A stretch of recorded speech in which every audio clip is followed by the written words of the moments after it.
Je propose, je vais reprier. Christophe, merci pour ta prière. Mais voilà, une deuxième prière, parce que j'ai besoin que le Seigneur me fortifie ce matin.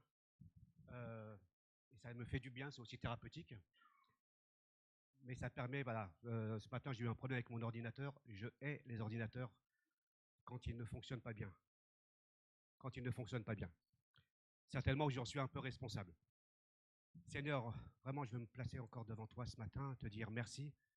Merci pour ce que tu fais. Merci parce que tu es, comme nous l'avons entendu, chanté, tu es bon.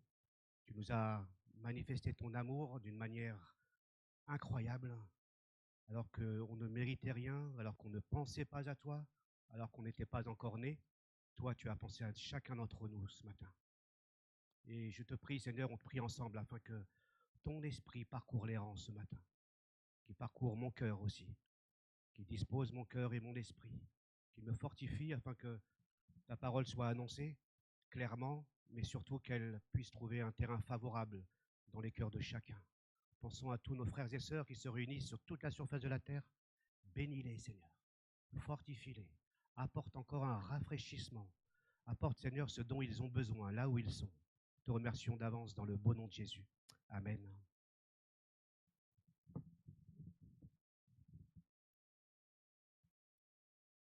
Ce matin, je vais aborder une troisième session sur l'obéissance.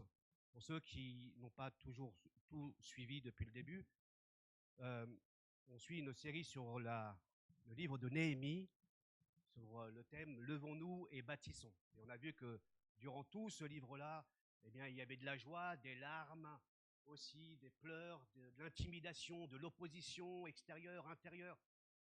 Et au fur et à mesure, quand même, les murailles se sont bâties, ont été restaurées, parce que nous avons aussi vu ensemble que Dieu voulait restaurer les brèches, c'est-à-dire qu'il voulait colmater, restaurer les murailles à Jérusalem. Et puis, qu'est-ce que ça veut dire pour nous? On l'a vu ensemble dans le Nouveau Testament, que Jésus aussi est venu. Il est venu restaurer nos vies. Il est venu réparer les brèches, la brèche du péché qui nous sépare de lui. Il est venu tout accomplir pour nous. On s'était arrêté au chapitre 8 jusqu'au chapitre 10 et on a vu un peu les signes du renouveau spirituel. Comment la parole de Dieu, à partir de la parole qui est lue, entendue, elle va transformer le peuple. Et le premier message sur l'obéissance, un des signes d'un renouveau spirituel, je vous renvoie à la série. Je vais relire au chapitre 8 de Néhémie, en faisant quelques sélections, à partir du verset 13. Il nous est dit qu'il lisait dans la loi de Dieu et expliquait au fur et à mesure de façon posée et distincte, afin que chacun puisse comprendre ce qu'ils avaient lu. Ça, c'était Esdras et les Lévites qui expliquaient, qui enseignaient, qui rendaient la parole compréhensible. Hein. Ce n'est pas du charabia. Ils savaient ce qu'ils entendaient. Pas simplement comprendre au niveau intellectuel, mais aussi ce qu'ils devaient faire. Je poursuis au verset 13. Le lendemain, les chefs des groupes familiaux de tout le peuple, les prêtres et les lévites, s'assemblèrent auprès d'Esdras, le spécialiste de la loi, pour étudier plus attentivement les enseignements de la loi. Et verset 14, on s'était arrêté dessus. Ils trouvèrent écrit dans cette loi que l'Éternel avait donné, qu'ils devaient habiter des cabanes pendant la fête du 7e jour. Ils trouvèrent écrit. Ils redécouvrent une vérité oubliée, délaissée, négligée. Et que font-ils? Le texte nous dit, ce qu'on a vu, eh bien, ils obéissent à la parole de Dieu. Ils vont se construire des cabanes. Pourquoi des cabanes? Je ne vais pas refaire le message, mais pour se souvenir, notamment, c'est une fête des récoltes, hein, la fête des cabanes, des huttes, l'occasion de se souvenir des biens que Dieu donne à son peuple par les récoltes, mais aussi se souvenir que dans le désert, ils n'ont manqué de rien. Le deuxième message sur l'obéissance était plutôt d'analyser quatre, elles ne sont pas exhaustives, mais quatre motivations boiteuses dans la vie du chrétien. Quatre motivations qui poussent le chrétien à obéir de la mauvaise manière. Vous vous souvenez, on avait dit que deux enfants qui rangent leur chambre suite à la demande des parents, eh bien, ils ont rangé leur chambre. Le résultat est identique, mais la motivation peut être différente. Pour l'un, il a rangé sa chambre par peur. Pour l'autre, il a rangé sa chambre par plaisir aux parents. Vous voyez, on peut avoir deux actions, mais deux motivations. Ça, c'est pour les enfants. Pour les jeunes et les moins jeunes, vous pouvez vous dire, quelque part, que si vous vous mariez, les motivations doivent être saines. Vous n'avez pas épousé quelqu'un pour son argent, même s'il est beau ou belle. La motivation, elle est boiteuse. Si derrière, il y a un intérêt, il y a un souci. Et donc, on a analysé un peu ces différentes manières d'obéir au Seigneur, qui sont un peu boiteuses. Et puis, on a aussi insisté sur le fait que notre motivation doit découler de la grâce de Dieu. Notre motivation découle de la grâce de Dieu. Et tant dans l'Ancien Testament que dans le Nouveau Testament, on a vu que tout commence par la grâce de Dieu. Et ensuite, je n'obéis pas à Dieu pour qu'il m'accepte, mais j'obéis à Dieu parce que je suis déjà accepté. Et par reconnaissance, je veux lui obéir. En même temps, nous avons vu aussi, et c'est important de le rappeler, que malgré nos motivations boiteuses, Dieu n'attend pas que nos motivations soient parfaites. Il fait avec nous et en nous, et il nous aide à cheminer, à continuer d'obéir, à nous aussi de dire, Seigneur, visite mes motivations. Et puis ce matin, j'aimerais aussi parler d'une autre obéissance. Alors je parlais de l'obéissance liée au conflit intérieur, aux luttes. Alors, ce n'est pas vraiment mon habitude de faire un petit message thématique, mais j'aimerais juste lire avec vous Romains 7, verset 17 et le verset 19, mettre l'accent sur notre obéissance. En réalité, ce n'est plus moi qui le fais, le péché, mais c'est le péché qui habite en moi. Verset 19, je ne fais pas le bien que je veux, mais le mal que je ne veux pas, je le commets. Voilà une lutte intérieure, un conflit intérieur. Combien de fois nous avons adressé cette parole, cette prière à Dieu, je veux vraiment t'obéir, Seigneur, mais j'y arrive pas. C'est trop difficile. Et quand tu deviens chrétien, tu découvres une réalité nouvelle. Tu découvres une réalité nouvelle. Et cette réalité nouvelle, soit tu la surmontes, soit tu abandonnes le Seigneur. Soit elle est un encouragement, soit elle te décourage. Cette réalité nouvelle, c'est ce conflit intérieur que tu rencontres, qui oppose ton ancienne vie, ton ancienne manière de vivre à ta nouvelle manière de vivre. Alors que ta nouvelle nature en Christ te pousse à plaire au Seigneur, ton ancienne nature, ta ancienne manière de vivre te ramène en arrière. Et si tu rencontres ce genre de conflit intérieur, j'aimerais te dire que certains chrétiens sont troublés avec ça. Ils se disent, mais je ne suis pas chrétien. Or, j'aimerais te dire que si tu rencontres ce conflit intérieur, c'est que tu es sur le bon chemin. Rencontrer un conflit intérieur, une lutte intérieure pour obéir à Dieu, ce n'est pas le signe que tu es un mauvais chrétien. C'est plutôt le signe que tu es sur le bon chemin. Le signe de la présence agissante du Saint-Esprit dans ta vie. Il s'agit d'un combat intérieur au niveau du cœur et de nos pensées en premier. Il s'agit d'un combat intérieur, nous dit la Bible, contre le diable qui va chercher à nous décourager, qui va te dire, mais tu te rends compte, tu te dis chrétien. Un combat aussi dans l'obéissance dans le monde dans lequel nous sommes, l'environnement où nous sommes placés, 7 jours sur 7, et aussi un conflit intérieur à l'égard de notre moi, qu'on appelle notre propre vie. Et c'est ce que dit Paul aussi un peu plus loin dans Galates chapitre 5, verset 17, qui nous dit que, car ces désirs sont diamétralement opposés à ceux de l'esprit. Les désirs de la chair sont opposés à ceux de l'esprit. Et l'esprit a des désirs qui s'opposent à ceux de l'homme livré à lui-même. Les deux sont opposés l'un à l'autre. C'est pourquoi vous ne pouvez pas être votre propre maître. Et c'est ça qui est à la fois décourageant et merveilleux. C'est qu'à notre conversion, il se passe quelque chose. Je ne sais pas, vous me faites juste un petit... je suis peut-être pas seul, peut-être plus difficile pour ceux qui sont nés dans une famille chrétienne. Mais ceux qui ne sont pas nés dans une famille chrétienne, à votre conversion, vous découvrez quelque chose de merveilleux. Amen. Voilà, Christophe, il est mon soutien. Vous êtes perché.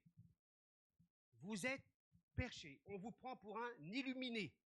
Parce que tout devient merveilleux autour de vous. D'autres mains qui se... Ou là, je commence à me dire que je suis tout seul. Vous avez des pensées nouvelles qui arrivent chez vous. Vous lisez, je me suis vu, moi qui n'aimais pas lire ma Bible en marchant. Waouh, j'ai dit, mais oh, que je vais prendre un poteau, j'avais pas de portable à ce moment-là. Il n'existait pas ces portables-là. Mes pensées étaient complètement émerveillées de ce que Dieu avait fait. Mes actions, je soulignais tout dans ma Bible. Un truc qui ne sert à rien. Au début, tellement tout me plaisait. Je découvrais comme un bébé ce Dieu vraiment magnifique à mon égard. Et on a le sentiment que finalement on est invincible, que tous nos problèmes disparaissent. Ça, c'est le sentiment. Je ne dis pas que c'est la réalité. Je dis c'est le sentiment qu'on a. Et en même temps, on le vit réellement. Un peu comme Pierre avec les autres apôtres qui sont sur la transfiguration. Vous vous souvenez? Ils sont perchés aussi. Ils sont avec le Seigneur. Ils sont tellement bien avec Dieu, avec Jésus, qu'à un moment donné, Jésus dit, allez hop, on rembarque. Et Pierre dit, on va poser 3 tentes ici. On est bien là. Il dit, non, on a encore du travail à faire. On descend. Et puis peu à peu, on se dit au fur et à mesure, mes prières, elles ne sont pas toujours exaucées. J'ai cette passion, ce caractère, ce problème qui revient à la surface. Comme le réformateur Luther l'a si bien dit, qu'à la conversion, finalement, l'homme, notre ancienne manière de vivre, a été crucifiée. On ne vit plus selon ce mode-là. Mais il dira que finalement, il revient à la surface, car ce bougre, il sait nager. Il revient. Mais il revient à un moment où on ne s'y attend pas forcément. Il y a un moment où on peut être découragé, on peut se dire, mais qu'est-ce qui se passe dans ma vie chrétienne? Et ça pose problème pour certains qui se disent, mais ce conflit intérieur, ce n'est pas la gloire de Dieu. Or, si vous réfléchissez bien, avant votre conversion, il ne se passait rien. Il n'y avait pas de lutte.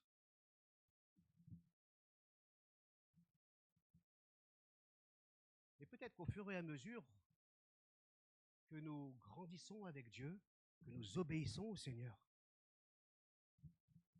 nous voyons plus nettement nos défauts, nos manquements, nos faiblesses qui apparaissent au grand jour. C'est peut-être cela que, finalement, quand on a ce conflit intérieur qu'on n'avait pas avant, c'est parce que nous avons découvert le Seigneur. Un peu comme Ésaïe chapitre 6, il a une vision, il voit ce Dieu sur son trône et les anges qui disent « Saint, Saint, Saint est l'Éternel des armées ». Et devant la grandeur, la sainteté de Dieu, il dit une parole, il dit « Malheur à moi dont les lèvres sont impures ». Vous voyez les conséquences? Non pas qu'Ésaïe était quelqu'un qui allait pécher beaucoup plus, non, c'est quelqu'un qui a été confronté à la grandeur de Dieu, qui lui dit, waouh, mais jamais je peux être chrétien, si je peux m'exprimer ce terme. Jamais je peux être prophète, tellement Dieu est saint.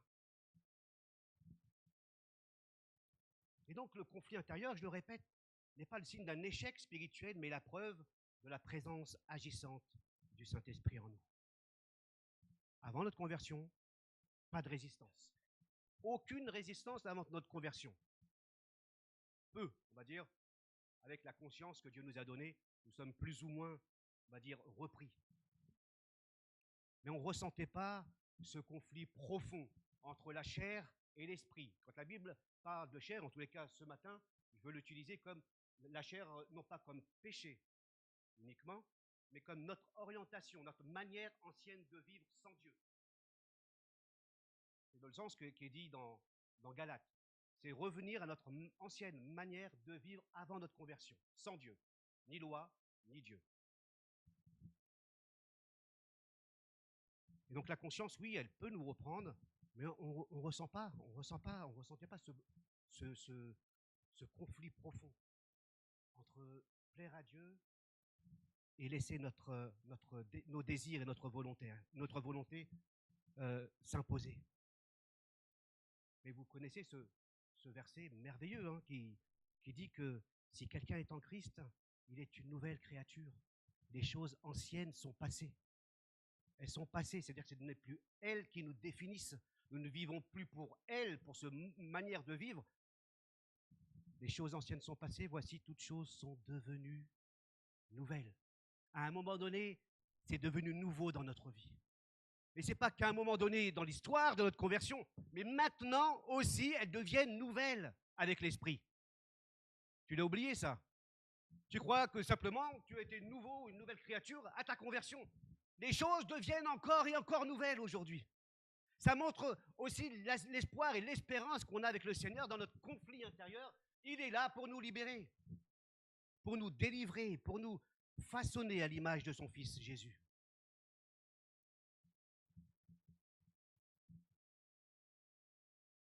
Et oui, quand on est en Christ, on est une nouvelle créature. On est surpris des changements, je l'ai un peu évoqué tout à l'heure, les changements au niveau de nos pensées, au niveau de nos attitudes, au niveau de nos actions. Je l'ai un peu partagé, j'ai eu l'occasion de vous le partager, mais parfois d'autres ont pu témoigner, vous l'avez entendu lors des baptêmes ou d'autres témoignages de conversion. Il y en a une qui est toujours à l'esprit, c'est une sœur qui est partie à Toulouse maintenant, et à sa conversion, je lui dis, mais tu vas sûrement te reconnaître, je dis, mais jamais je ne comprends pas. Je suis colérique. Mais mon mari ouvre la bouche, je suis colérique. C'est pas possible. Et il me dit, mais je me rends compte, mais je ne suis plus en colère. Elle me dit, mais ça fait peur. Je ne suis plus en colère. Elle s'étonne, je ne veux pas dire que ça a disparu, mais en tous les cas, le peu de temps où elle est restée avec nous, elle avait expérimenté ce changement profond. Et si on perd de vue ce changement possible avec le Seigneur, si on perd de vue ou si on croit que le conflit intérieur est une fatalité, alors nous partons perdants d'avance. Nous n'avons plus besoin d'avancer avec Dieu, ni de le prier, puisque nous acceptons notre caractère, notre passion, notre péché, ou je ne sais, comme une évidence. Alors que quand le Saint-Esprit vient dans notre vie, il fait aussi le ménage. Encore faut-il lui laisser les clés pour qu'il puisse accéder à tous les niveaux de notre maison. Oui, nous sommes surpris, et les autres aussi sont surpris du changement.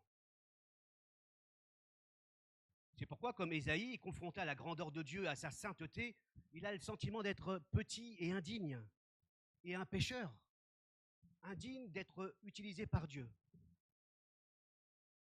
Cela est la même chose pour nous. Plus nous grandissons dans notre relation, notre communion avec Dieu, plus nous prenons conscience de nos manquements, de nos faiblesses, de nos péchés, de notre indignité devant Dieu. Ce n'est pas qu'on multiplie les péchés, c'est que du coup on découvre Dieu d'une autre manière, si bien qu'on dit waouh, je ne suis pas digne. C'est un peu comme, je ne sais pas ce qu'elle vaut comme illustration, mais c'est un peu comme vos vitres que vous nettoyez, que vous pensez propres, n'est-ce pas? Jusqu'au moment où le soleil brille sur vos carreaux. Et alors là, vous dites, mais je les croyais propres. N'est-ce pas? Moi, je fais les carreaux à la maison. Encore, Marja. Et je fais la même chose. Je pense qu'elles sont propres et je dis, mais qui a mis les doigts? Vous ne pouvez pas faire attention, il y a des poignées. C'est une évidence. De même que quand la lumière de la parole, la lumière de l'esprit, la présence de l'esprit vient éclairer nos vies, c'est pas qu'on a fait beaucoup plus de péchés, ça peut arriver. Mais c'est parce qu'il met en lumière certaines choses qu'on croyait propres On se croyait propre devant Dieu. Si bien que on est amené à dire, comme Ésaïe ou comme Paul, je suis le moindre, je suis le plus grand des pécheurs, comparé à la grâce imméritée de Dieu. Et ces choses, bien sûr, deviennent évidentes dans notre vie. Et c'est pour ça qu'il y a un conflit intérieur. Si tu n'as, je le répète, si tu n'as pas tu n'as pas l'Esprit Saint dans ta vie, tu n'as pas de tiraillement possible. Tu vois ce que je veux dire? Si tu n'as pas l'Esprit Saint, je vis comme avant, sans problème. Donc l'Esprit Saint vient dans ma vie, je vis peut-être parfois comme avant, mais il me ramène par là. Et je vis pour plaire au Seigneur. Et ça, c'est important. Tu te rappelles, quand il y a un conflit intérieur, c'est que le Saint-Esprit te dit « Waouh, reviens par là ». Et il met dans ton cœur le désir de plaire au Seigneur. Parce que comme Paul l'a dit à un moment donné, je fais ce que je ne veux pas commettre. N'est-ce pas? Ce que je veux, je ne le fais pas. Ça, c'est une réalité aussi que nous trouvons en nous. Jésus a dit, si quelqu'un veut me suivre, qu'il renonce à lui-même, qu'il se charge de sa croix et qu'il me suive. Suivre Jésus provoque un conflit intérieur. Il n'a pas dit que ça serait facile, mais il a demandé à le suivre et à renoncer à notre ancienne manière de vivre. Porter sa croix est coûteuse pour suivre Jésus. Un jour, Jésus a rencontré un jeune homme. Il lui dit, que faut-il pour avoir la vie éternelle? Et Jésus lui dit, observe les commandements, j'ai fait tout ça, j'ai tout observé, tout, nickel, waouh. Si déjà on pouvait être là, ça serait pas mal. Et il dit, va, vends tout ce que tu as et suis-moi. Il est dit que ce jeune homme était triste et il est reparti.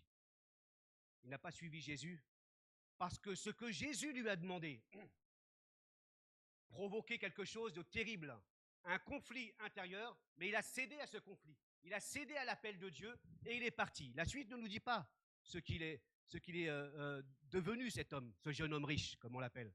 Peut-être est-il revenu à Dieu, mais il est parti à un moment donné.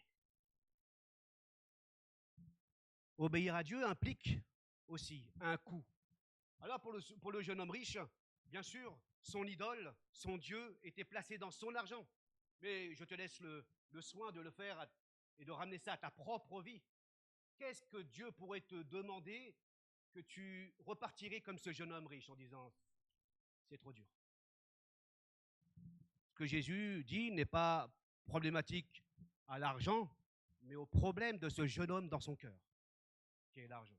Et peut-être que le problème que tu as et que j'ai, moi, se situe ailleurs. Et Dieu te dit, suis-moi. Obéir à Dieu implique une lutte quotidienne. Et il arrive aussi de chuter, il arrive de pécher, il arrive d'attrister Dieu. Et nous le verrons plus tard, plus loin, que nous avons la grâce, le privilège aussi de revenir dans la confession, dans la repentance, et saisir la grâce de Dieu, le pardon de Dieu pour nous, et repartir pour ceux et celles qui veulent plaire au Seigneur, qui veulent vivre dans l'obéissance. Il est dit que le juste tombe 7 fois, mais l'Éternel l'en relève toujours. Ça, c'est important. De te rappeler que la grâce de Dieu, elle est là pour ceux et celles qui veulent le suivre. La deuxième chose que j'aimerais aussi partager avec toi, c'est qu'obéir, bien sûr, provoque un conflit intérieur, mais obéir est difficile quand nous ne comprenons pas les plans de Dieu. Ça va dans le même sens, mais j'ai voulu séparer. Dieu te demande d'obéir, et ça paraît difficile quand tu ne comprends pas, quand ta situation ne s'améliore pas. Et cela peut susciter beaucoup d'émotions, beaucoup d'inquiétudes, beaucoup de peur, beaucoup de doutes aussi, et te pousser à chercher par toi-même les solutions. Parce que tu ne comprends pas ou parce que Dieu ne réagit pas suffisamment vite dans ta vie. Et obéir parfois, eh bien, te pousse à faire confiance au Seigneur, à dépendre de lui, même quand tu ne comprends pas tout. Car tu dois savoir que Dieu ne se trompe pas. Dieu ne se trompe jamais. On est d'accord? On l'a vu la semaine dernière, la fidélité de Dieu, malgré nos infidélités, infidélités dans le désert. On a vu pendant 40 ans, le peuple a désobéi. de plusieurs manières. Je te renvoie à la prédication précédente. Mais Dieu est resté fidèle. Il est dit, nous l'avons lu, mais tu ne nous as pas abandonnés. Il a été attristé, certes, mais Dieu ne les a pas abandonnés. Il a continué de les nourrir avec la manne. Il a continué de les vêtir. Il a continué de les conduire avec la colonne de feu. La nuit, la colonne de nuée, le jour. Fidélité, malgré nos infidélités, qui, en tous les cas, moi, me surprend et me choque. Parce que Dieu, je ne mérite pas ça. Je ne mérite pas ça. Même s'il ne cautionnait pas son peuple, il a continué à l'aimer et à l'accompagner. Obéir, même quand tu ne comprends pas. Peut-être ces derniers temps, tu traverses une situation difficile. Et tu te dis, qu'est-ce que je vais devenir? Qu'est-ce que je vais faire? Et tu ne comprends pas. La Bible dit dans l'Épître aux Hébreux, par la foi, Noé a construit un bateau pour sauver sa famille. Il avait pris au sérieux. Il avait pris au sérieux. Il faut que tu soulignes ça dans ta Bible. Il avait pris au sérieux la révélation que Dieu lui avait faite d'un événement qu'il ne voyait pas encore. Qu'il ne voyait pas encore. Dans ce verset, juste ce verset-là, tu peux le méditer. Je t'encourage à le méditer. Dieu lui demande de bâtir un bateau dans un environnement caniculaire. Ça te parle? Oh. Dieu, il y a des saisons ici. Tu peux faire ça à un autre moment. Il a obéi, malgré le fait qu'il n'a pas compris la logique de Dieu, malgré qu'il ne comprenait pas le plan de Dieu. Et ça, c'est important. L'obéissance, quand bien même nous ne comprenons pas tout. Et Noé ne voyait pas encore, nous dit le verset 7. Abraham, c'est par la foi qu'Abraham a obéi à l'appel de Dieu, qui lui a ordonné de partir dans un pays qu'il devait recevoir en héritage. Plus tard, il est parti sans savoir où il allait, sans lui avoir donné et transféré par GPS le chemin, sans savoir où il allait. C'est-à-dire que chaque jour, il devait dépendre de Dieu. Chaque jour, il devait peut-être dire, mais Seigneur, on va où maintenant? Mais qu'est-ce que tu fais dans ma vie? Et je ne vois rien parce que tu m'as appelé, tu as dit que je serais une nation puissante, de moi sortirait une nation puissante. Ah, je vois rien. Tu m'as donné une femme, elle est stérile. Je comprends pas je comprends pas. Et avouons que parfois, comme Abraham, on ne comprend pas le déroulement du plan de Dieu. Ils ont obéi au Seigneur. Ils ne voyaient pas encore ce que Dieu était en train de partager, de préparer. Un peu comme nos enfants, ou même moi, pour les adultes et les enfants. On ne comprend pas toujours ce que les parents demandent. Et souvent, et bien souvent, avec le recul, avec l'âge, on dit quand même ils avaient raison. Pas partout. On a tort aussi. D'accord? Mais quand même ils avaient raison dans tel et tel domaine. On ne comprenait pas pourquoi on devait faire telle et telle chose. On ne comprenait pas pourquoi on nous levait du lit, on nous tirait du lit pour aller travailler, etc. On ne comprenait pas pourquoi c'était si important pour nos parents. Moi, je m'aperçois qu'en tous les cas, pour mes grands, c'est l'inverse. Quand ils ont leur indépendance par rapport à la consommation EDF. C'est normal la facture, papa, maman, que j'ai maintenant? Ah oui. Tu sais qu'il faut éteindre les lumières à la maison. C'est cher, vous voyez? Ça, c'est important.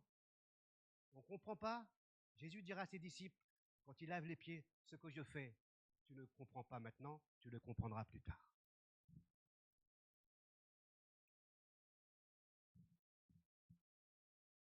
Deutéronome 1, verset 31 nous dit, vous l'avez bien vu dans le désert, vous avez pu constater que l'Éternel, votre Dieu, s'est occupé de vous comme un homme s'occupe de son fils. Il a fait tout au long du chemin que vous avez parcouru pour arriver jusqu'ici. C'est montrer que même s'ils ne voyaient pas la fin du voyage, il est rappelé que Dieu était avec eux à chaque moment du chemin.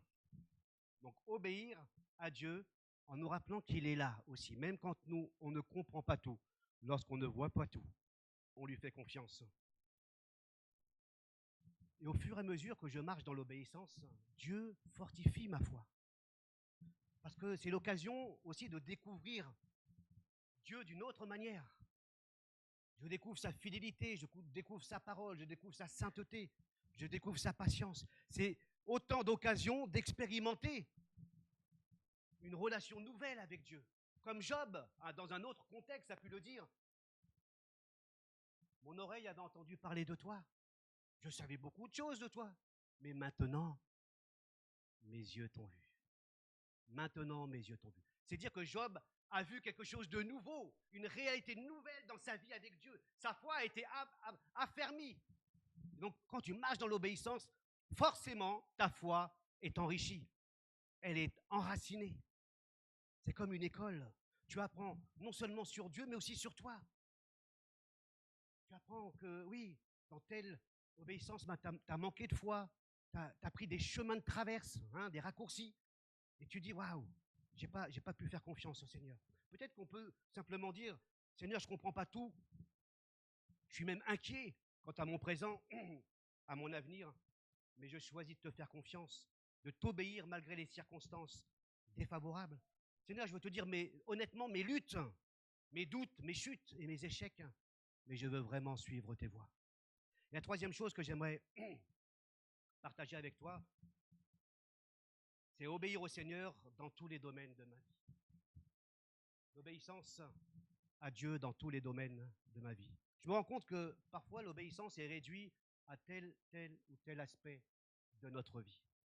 Je me rends compte aussi que, en discutant avec les uns les autres, l'obéissance c'est ceci. On met l'accent que sur ça, sur le matérialisme par exemple. Il faut obéir là, il ne faut pas se conformer au monde. On parle de sexualité, donc on pense que finalement l'obéissance se résume que fuir le matérialisme, fuir la sexualité, fuir...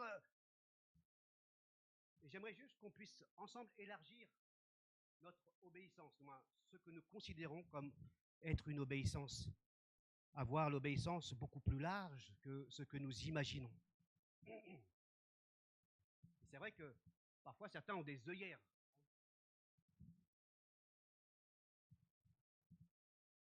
Ou encore, nous pensons que ce que les autres vivent, finalement, ils rencontrent les mêmes problématiques que nous. Ils rencontrent les mêmes conflits, les mêmes problèmes dans l'obéissance. Or non.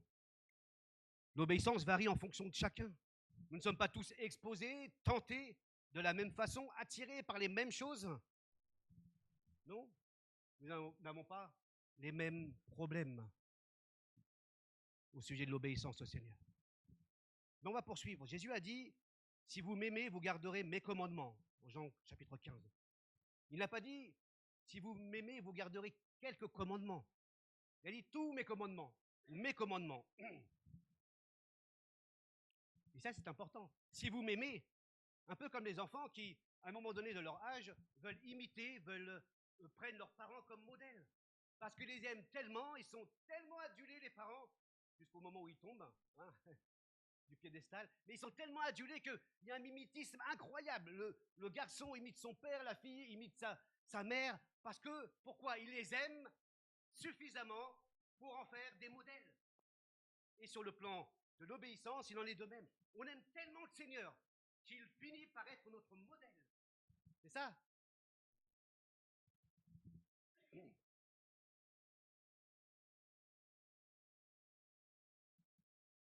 Si Jésus devient le modèle par excellence, alors il le devient dans tous les domaines de ma vie. Il ne s'agit pas de dresser des priorités en disant que finalement je dois obéir au Seigneur en premier, et puis ensuite c'est ma famille, je dois obéir à vivre l'évangile dans ma famille, et ensuite vivre l'évangile dans mon ministère. 1, 2, 3, de manière pyramidale. Et j'aimerais qu'on projette un premier tableau, si tu veux, Edwige, de ce qu'on peut rencontrer dans la vie des chrétiens, pas celui-là, l'autre. Ouais. La vie cloisonnée. Parfois, en tant que chrétien, on cloisonne notre vie. On ne peut pas élargir? La vie cloisonnée, c'est, si vous voyez vous avez sur la vie cloisonnée plusieurs sphères, plusieurs bulles. Et vous avez une bulle église, culte et prière.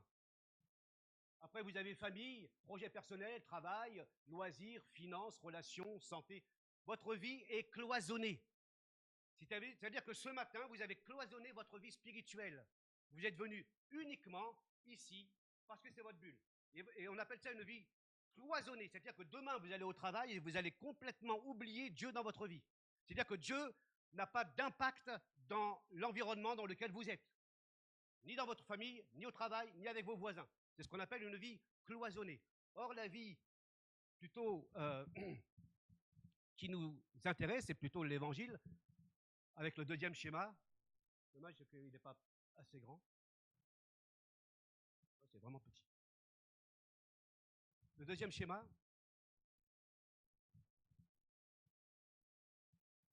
L'autre manière de voir aussi, c'est une vie décloisonnée. Une vie décloisonnée.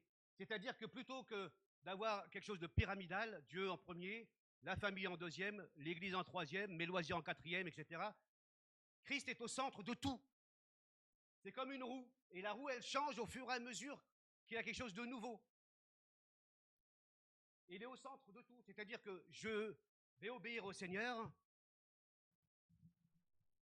Par exemple, dans le système du monde, c'est au travail. Comment est-ce que je dois obéir face aux autorités civiles? Dans mes loisirs, comment est-ce que je peux glorifier le Seigneur? Et donc, vous avez ici plusieurs cadrans. Vous avez la relation avec Dieu, ma communion avec Dieu. Et puis ensuite, vous avez la relation avec nous-mêmes, la relation avec le corps du Christ, l'Église, et la relation avec le monde. Et finalement, mon obéissance avec Dieu doit s'incarner dans chaque sphère, dans chaque aspect là. Il doit être au centre.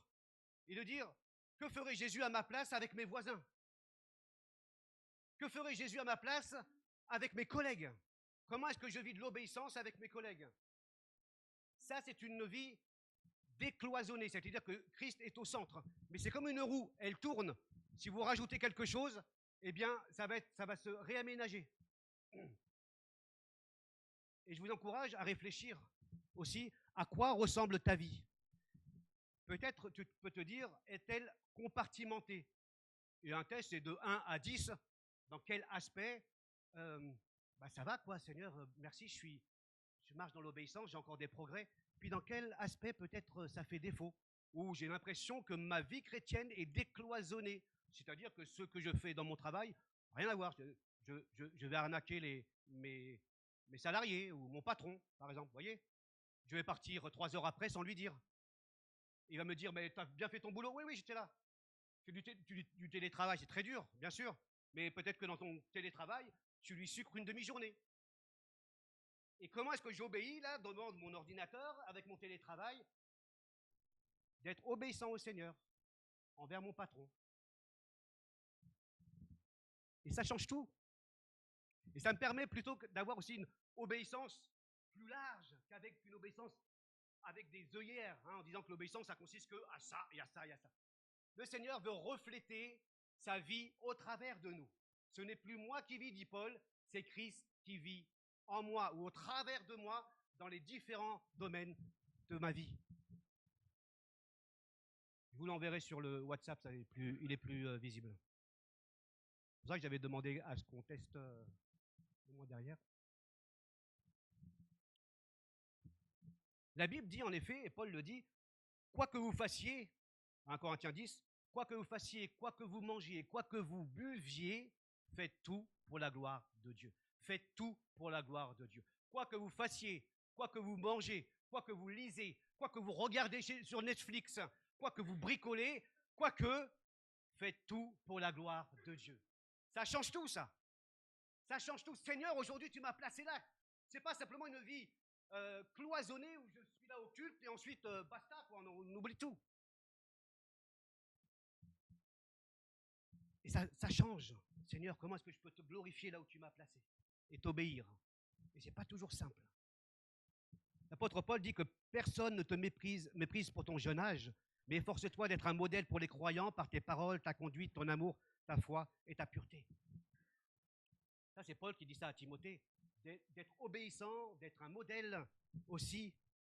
Ça fait peur, sois un modèle dans ton travail, dans ta famille, avec ton conjoint, avec tes enfants, avec tes amis. Sois un modèle. Soit du genre, des personnes ils vont te dire, pour les jeunes, mais toi, tu fais jamais rien, toi. On te demande de faire une petite entorse à la loi, toi, non, tu veux pas. Sois un modèle. Reste obéissant au Seigneur. Ça fait peur parce qu'on n'est pas des modèles. Mais Paul le sait. Paul le sait. Il ne pense pas qu'être un modèle, c'est être parfait, avoir atteint la perfection, puisque plus loin, verset 15, il dit, prends ces choses à cœur, consacre-toi à elles, afin que tout le monde soit frappé par tes progrès. Voilà. Être modèle, c'est pas être parfait. Être modèle, c'est aussi prendre conscience que tu as des progrès encore à faire. Ça change tout aussi. Ceux qui pensent être des modèles parfaits, je vous invite à méditer ça. Que le monde soit frappé par tes progrès. Et on a des progrès aussi.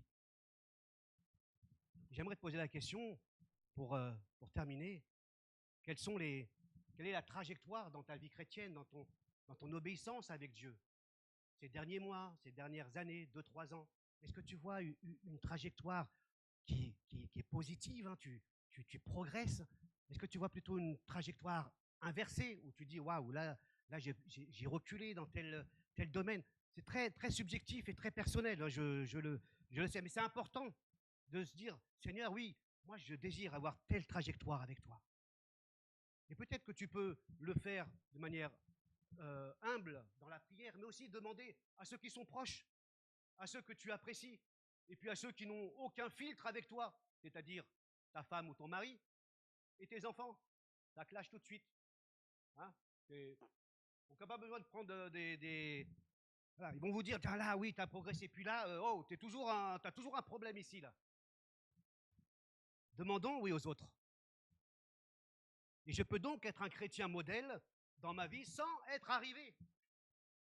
Et ça nous garde dans l'humilité.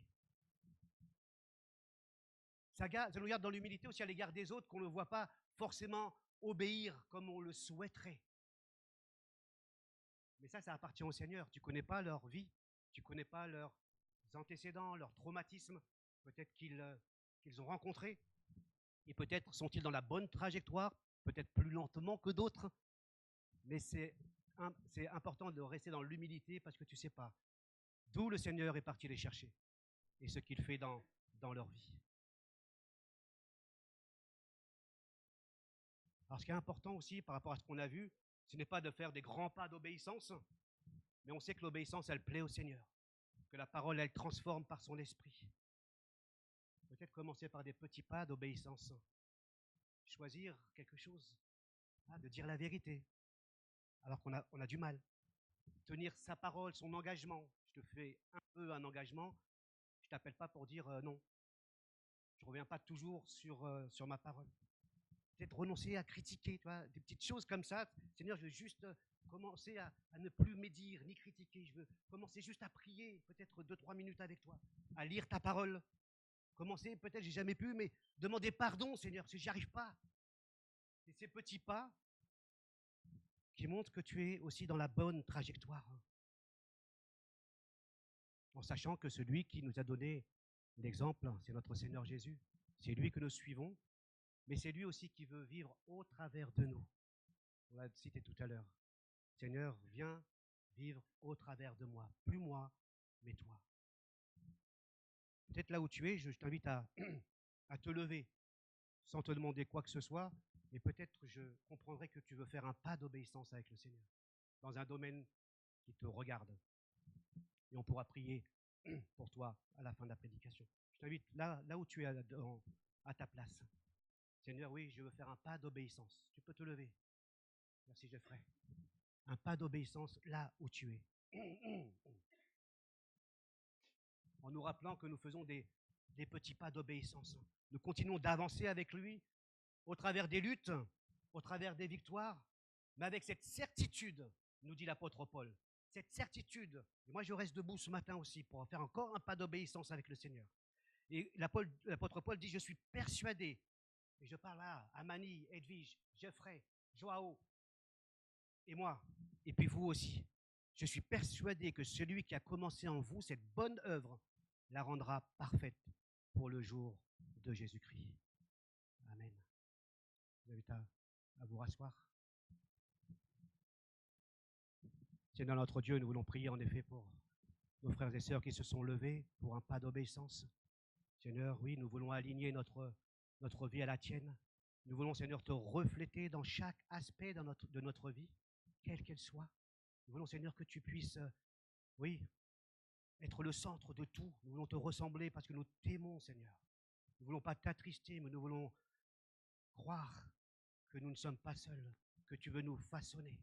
Malgré nos luttes, malgré nos échecs, nous voulons croire, Seigneur, que tu façonnes, que tu formes notre cœur, nos pensées, nos attitudes à ton image. Nous te bénissons, Seigneur, pour ce que tu as déjà fait jusqu'à présent et nous croyons que tu vas continuer de le faire au travers de nous, puissamment dans notre fort intérieur, par la puissance du Saint-Esprit. Amen. Amen. Merci pour votre attention, Christophe.